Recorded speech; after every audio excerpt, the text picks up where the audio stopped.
I'm here with disturbing news about our favorite gadgets, cell phones, tablets, Wi-Fi, etc. Putting it bluntly, they are damaging the living cells in our bodies and killing many of us prematurely. I'm Dr. Martin Blank from the Department of Physiology and Cellular Biophysics at Columbia University. It is distressing for me and more than 160 colleagues who today are petitioning the United Nations requesting that they address this problem. We are scientists and engineers, and I am here to tell you we have created something that is harming us, and it is getting out of control. Before Edison's light bulb, there was very little electromagnetic radiation in our environment.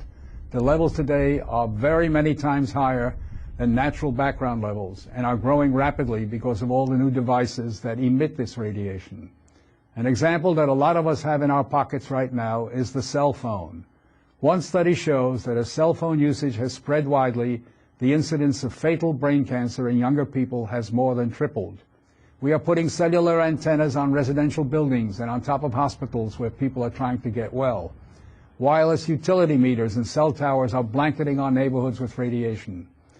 It's particularly frightening that radiation from our telecommunication and power line technology is damaging the DNA in our cells. It is clear to many biologists that this can account for the rising cancer rates. Future generations, our children, are at risk. These biologists and scientists are not being heard on the committees that set safety standards. The biological facts are being ignored, and as a result, the safety limits are much too high. They are not protective. More protection will probably result from full disclosure of possible conflicts of interest between regulators and industry. Rising exposure to electromagnetic radiation is a global problem. The World Health Organization and international standard-setting bodies are not acting to protect the public's health and well-being.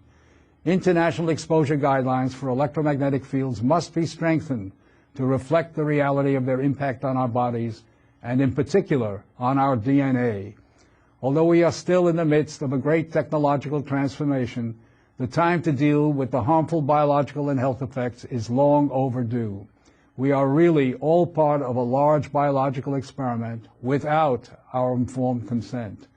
To protect our children, ourselves, and our ecosystem, we must reduce exposure by establishing more protective guidelines. And so today, scientists from around the world are submitting an appeal to the United Nations, its member states, and the World Health Organization to provide leadership in dealing